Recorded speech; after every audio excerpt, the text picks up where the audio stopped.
Hi all, எல்லாருக்கும் வணக்கம். நான் இன்றைக்கி உங்கள் கூட ஷேர் பண்ண போகிற டூரிஸ்ட் பிளேஸ் நாகர்கோயில். நாங்கள் கன்னியாகுமரியிலேருந்து திருவனந்தபுரம் ட்ரிப்பு ஃபினிஷ் பண்ணதுக்கப்புறம் நாகர்கோயில் பிளான் பண்ணியிருந்தோம். கன்னியாகுமரியில் மார்னிங் 8:40க்கு ட்ரெயின், மேக்ஸிமம் 10 to 15 மினிட்ஸில் நம்ம நாகர்கோயில் ரீச் பண்ணிடலாம். இது கன்னியாகுமரியிலேருந்து நாகர்கோயில் போகிற வழியில் பிளேசஸ் ரொம்பவே க்ரீனிஷாக ரொம்ப அழகாக இருந்தது.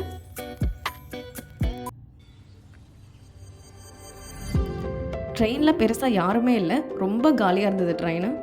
ஃபைனல் நாகர்கோவில் வந்தாச்சு. விஷயோட திங்ஸ் எல்லாம் அவளோட செப்பரேட் பேக்கில் போட்டு கொடுத்தாச்சு. நீங்கள் நாகர்கோயிலில் ஸ்பெஷலாக பார்க்கணும் அப்படின்னு நினச்சிங்கன்னா Nagaraja temple, Suchindram temple and Thirparappu water falls, இது மூணும் ரொம்பவே ஃபெமிலியராங்க. ஒன் டே ட்ரிப்புக்கு இது மூணும் பர்ஃபெக்டாக நீங்கள் கவர் பண்ணலாம். நாங்கள் ஃபஸ்ட்டு நாகராஜா டெம்பிள் பிளான் பண்ணியிருந்தோம். ஸோ ஸ்டேஷன்லேருந்து பேக் சைட் வெளியில் வந்தீங்க அப்படின்னா ஆட்டோ ஸ்டாண்ட் இருக்குது, பஸ் ஸ்டாப் இருக்குது அங்கேயே. ஸோ டெம்பிளுக்கு போகிறதுக்கு டைரக்ட் பஸ் அவைலபிள் கிடையாது. நீங்கள் போனீங்கன்னா அண்ணா பஸ் ஸ்டாண்ட் போயிட்டு அங்கேருந்து ஒரு 1 கிலோமீட்டர் டெம்பிள் மேபி ஆட்டோ எடுத்துகிட்டு போகலாம். அப்படி இல்லைன்னா ஸ்டேஷன் பக்கத்துலேயே ஆட்டோ இருக்குது.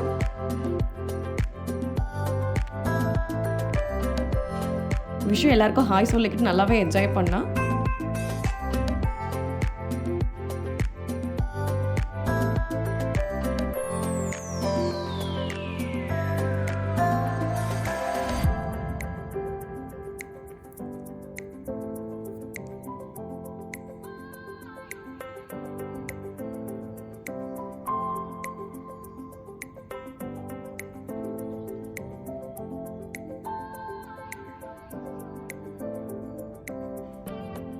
நாங்கள் ஃபஸ்ட்டு பஸ்ஸில் போனோம்னு நினச்சோம். ஆனால் தரிசனம் கொஞ்சம் சீக்கிரமாக பண்ணணும் அப்படின்றதுனால ஒரு ஆட்டோ பேசிக்கிட்டோம். 120 rupees சார்ஜ் பண்ணாங்க ஆட்டோவுக்கு. 10 minutesல போயிடலாம், ரீச் ஆகிடலாம்.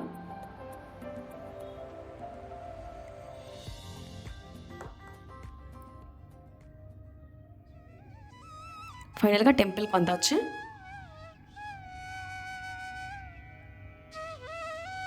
டெம்பிள் ரொம்பவே அழகாக இருந்தது, நல்ல பெரிய பிளேஸு. நாங்கள் போகிறப்ப தான் ஒர்க் வந்து நிறைய நடந்துகிட்டு இருந்தது. ஸோ என்ட்ரன்ஸ்லேயே பார்த்தீங்க அப்படின்னா ஒரு அரச மரத்தை சுற்றி ஃபுல்லாக நாகராஜ சிலை வச்சுருந்தாங்க. அதுக்கு நிறைய பேர் மஞ்சள் பால் போட்டு அபிஷேகம் பண்ணிகிட்டு இருந்தாங்க. ஸோ அந்த பால் மஞ்சள் பொடி எல்லாமே அதுக்கு பக்கத்துலேயே அங்கேயே அவங்க வந்து சேல் பண்ணிகிட்டு இருக்காங்க. ஸோ நாங்கள் ஃபஸ்ட்டு ஒரு அர்ச்சனை வாங்கிட்டு தரிசனமுக்கு போயிட்டோம். அங்கே அர்ச்சனையில் ஒரு உப்பு பாக்கெட் வந்து ஒன்று கொடுக்குறாங்க. இது எதுக்குன்னா நமக்கு திருஷ்டி கிடைக்கிறதுக்காக. நாங்கள் அங்கேருந்து ஒரு பெரியவருக்கு ஒரு 20 rupees கொடுத்தோம். அவரே வந்து எங்களுக்கு திருஷ்டி எடுத்து அந்த உப்பு ஒரு பக்கெட்டில் போட்டுட்டாங்க. ஸோ இது இங்கே ரொம்ப ஸ்பெஷலு.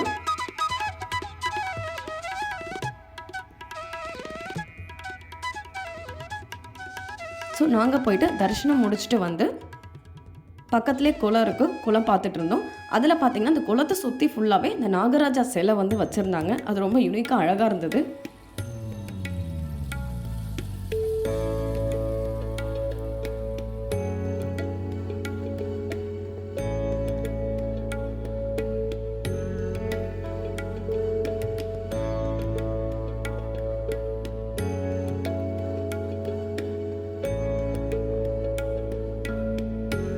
அதுக்கப்புறம் பார்த்தீங்கன்னா இந்த நாகராஜ சிலைக்கு பாலாபிஷேகம் பண்ணுறதுக்காக நாங்கள் போயிருந்தோம்.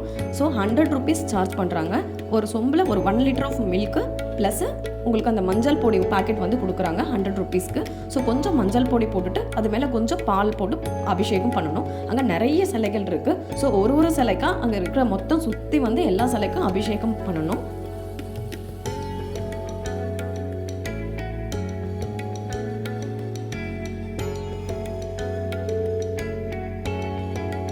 விஷயம் அன்னைக்கு நல்லாவே அங்கே இருக்க நல்லா சாமியெல்லாம் கும்பிட்டுட்டு அவன் கூட கொஞ்சம் பாலெல்லாம் ஊற்றி அபிஷேகம் பண்ணான்.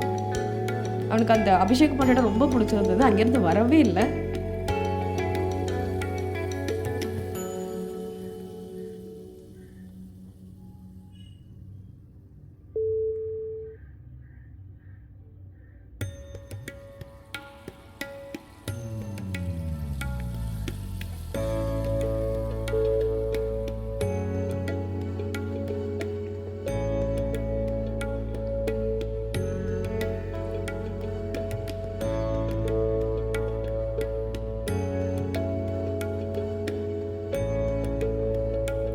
ஸோ நீங்கள் கன்னியாகுமரி போனீங்கன்னா மிஸ் பண்ணாமல் இந்த டெம்பிள் பாருங்கள். இந்த நாகராஜா டெம்பிளோட பேர் தான் நாகர்கோயில்னு சொல்லிட்டு அந்த ஊருக்கு வந்திருக்கு. இதுக்கு முன்னாடி அந்த இடத்த கோட்டார்னு பிளேஸ் பேர் இருந்தது அப்படின்னு சொன்னாங்க. இன்னும் கூட கொஞ்சம் பேர் அந்த ரயில்வே ஸ்டேஷனை கோட்டார் ரயில்வே ஸ்டேஷன் சொல்கிறாங்க அந்த ஆட்டோக்காரங்கெல்லாம். எங்களோட தரிசனம் எல்லாமே முடிஞ்சிருச்சு. நாங்கள் திரும்ப வேறு பிளேஸ்க்கு கிளம்பிட்டோம். Bye bye. நெக்ஸ்ட் வீடியோவில் பார்க்கலாம்.